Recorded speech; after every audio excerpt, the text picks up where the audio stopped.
யாருக்கு தத்து கொடுக்கவோ தாரை பார்க்கவோ அவசியமில்லை என பள்ளிக்கல்வித்துறை அமைச்சர் அன்பில் மகேஷ் பொய்யாமொழி விளக்கம். தவறாக கூறியவர்களை கண்டிப்பதாகவும் பேட்டி. விளக்கமும் கேட்காம என்ன நடந்துச்சுன்னு தெரியாமல் ஆக்சுவலி ஸ்போக்கன் என்னன்னு தெரிஞ்சுக்காம அவசரமாக ஏன் அதில் ஜம்பின் ஆகுறீங்கன்னு தான் எனக்கு புரியல எனக்கு அது. ஸோ இன்றைக்கு நம்ம பத்திரிகை துறை ஊடகம் சார்ந்திருக்க நண்பர்கள் மூலமாக ஒட்டுமொத்த தமிழக மக்களுக்கும் யார் யாரெல்லாம் இது சார்ந்து என்ன விஷயமே தெரியாமல் கண்டனம் தெரிவிச்சிருக்காங்களோ அந்த தலைவர்கள் தான் சேர்த்து சொல்வது, நீங்கள் நினைக்கிறது மாதிரி தத்து கொடுக்கறதோ அது தாரை பார்க்க செய்ய வேண்டிய அவசியம் அல்ல. பள்ளி கல்வித்துறைங்கிறது எங்கள் பிள்ளைய நாங்கள் தான் வளர்த்து எடுக்குமே தவிர இன்னொருத்தவங்க தத்து கொடுக்க வேண்டிய அவசியம் எங்களுக்கு இல்லை என்பதை இந்த நேரத்தில் நான் வன்மையாக கண்டனத்தோடு வருத்தத்தோடு நான் பதிவு செய்ய நான் கடமைப்பட்டிருக்கேன்.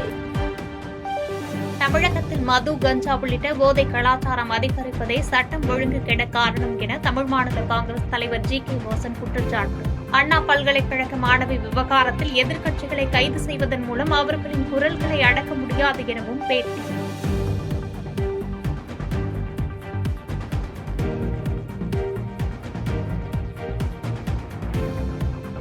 திண்டுக்கல் மாவட்டம் நத்தம் அருகே கேரளாவிலிருந்து சுற்றுலா வந்த கார் சாலையோரம் இருந்த தடுப்பில் மோதி விபத்து. 2 பேர் சம்பவ இடத்திலேயே பலி, 10 பேர் காயம்.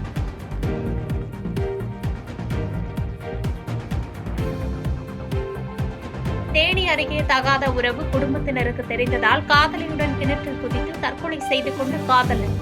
உயிருக்கு போராடிய நிலையில் காதலியை மீட்டு மருத்துவமனையில் அனுமதித்த தீயணைப்பு துறையினர்.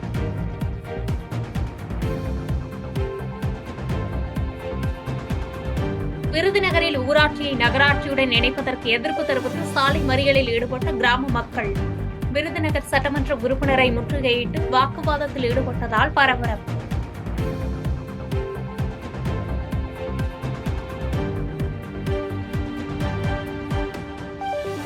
மதுரை அவனியாபுரம் ஜல்லிக்கட்டு போட்டிக்கான காளைகள் பரிசோதனை செய்யும் இடத்தில் வேலி அமைக்கும் பணிகள் தொடக்கம்.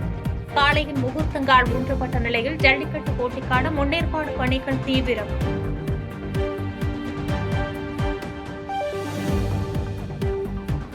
சமூக வலைதளத்தில் பெண் பத்திரிகையாளர்கள் குறித்து அவதூறு பதிவிட்ட எஸ்.பி. சேகரின் 1 மாத சிறை தண்டனையை உறுதி செய்தது சென்னை உயர்நீதிமன்றம். மேல்முறையீடு செய்ய அனுமதி அளித்ததோடு சிறை தண்டனையை 3 மாதத்திற்கு நிறுத்தி வைத்தும் உத்தரவு.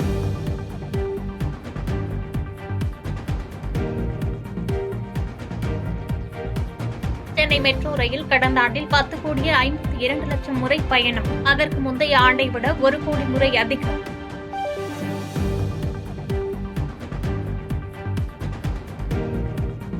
ஆண்டின் 2வது நாளிலேயே இந்திய பங்குச்சந்தையின் குறியீட்டு எண்கள் 1% மேல் உயர்ந்ததால் முதலீட்டாளர்கள் மகிழ்ச்சி. மும்பை பங்குச்சந்தை எண் சென்செக்ஸ் 1215 புள்ளிகள் உயர்ந்து 79,715 புள்ளிகளில் வர்த்தகம்.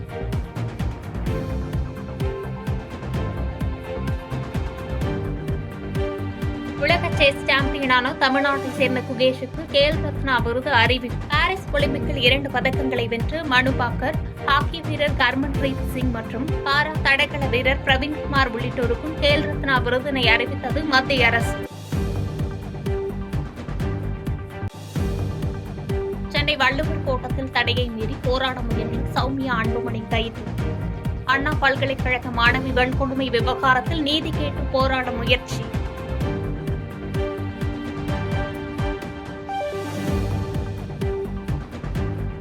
அண்ணா பல்கலைக்கழக மாணவி பாலியல் வன்கொடுமைக்கு நீதி கேட்டு நாளை மதுரையில் பாஜக சார்பில் பேரணி நடத்த அனுமதி மறுப்பு. பெண்ணின் தனிப்பட்ட தகவல்களை வெளியிட்டவர்களை கைது செய்ய வேண்டும் என குஷ்பு வலியுறுத்தல்.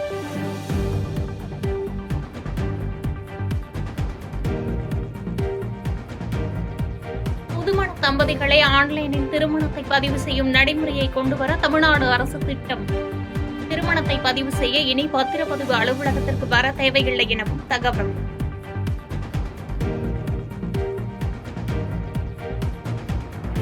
மதுரை மாவட்டம் அவனியாபுரம் ஜல்லிக்கட்டுக்கான பணிகளை முகூர்த்த கால் ஊன்றி தொடங்கி வைத்தார் அமைச்சர் மூர்த்தி.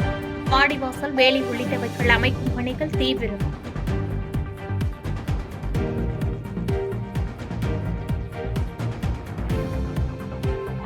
அரசு பள்ளிகளில் அடிப்படை மற்றும் கட்டமைப்பு வசதிகளை மேம்படுத்துவதற்காக மட்டுமே தனியாரிடம் கொடுக்கப்பட்டிருப்பதாக மதிமுக எம்பி துரை வைகோ கருத்து. பெண்கள் பாதுகாப்பு குறித்து பேசுவதற்கு பாஜகவிற்கு எந்த அருகதையும் கிடையாது எனவும் காட்டும். கிட்டத்தட்ட 500 அரசு பள்ளிகள் பொறுத்தவரைக்கும் அவங்களுக்கு தனியார் பள்ளிகள் மூலியமா சில வசதிகள், கட்டமைப்பு வசதிகள் செய்து தரப்படும் சொல்லியிருக்கிறாரு. அதே வேளையில் அந்த அரசு பள்ளிகளுடைய அடிப்படைத்தன்மைகள், அரசு பள்ளிகளோட அடிப்படைத்தன்மை என்னன்னா, சாதாரண ஏழை எளிய குடும்பத்து பிள்ளைகளுக்கு கல்வி அது கிடைக்கிறதுக்காண்டி அரசு பள்ளிகள், அதுக்குண்டான அடிப்படைத்தன்மை மாற போறது கிடையாது. அவங்களுடைய அது ஃபீஸ் ஸ்ட்ரக்சர்லையோ இல்லாட்டி வேற எதுலையுமே சேஞ்சஸ் இருக்காது.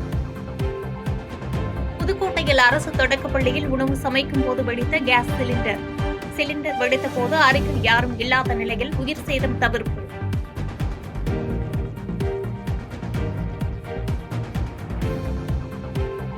ராமநாதபுரம் அருகே பிரேக் சரிவர பிடிக்காத அரசு பேருந்து மற்றொரு அரசு பேருந்து மீது மோதி விபத்து. பள்ளி மாணவர்கள், கட்டிட தொழிலாளர்கள் என 15க்கும் மேற்பட்டோர் காயமடைந்த நிலையில் மருத்துவமனையில் அனுமதி.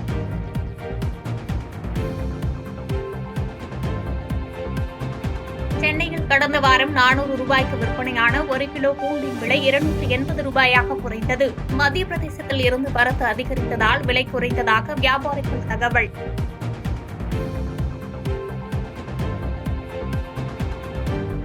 ஆந்திர மாநிலம் கிருஷ்ணா மாவட்டத்தில் கஞ்சா கடத்த முயன்ற காரை தடுத்து நிறுத்திய போலீசார்.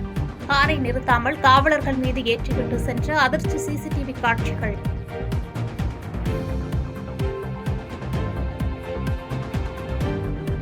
நாட்டிலேயே முதன்முறையாக விமானத்தில் வைஃபை வசதி ஏர் இந்தியா நிறுவனம் அறிமுகம் செய்தது.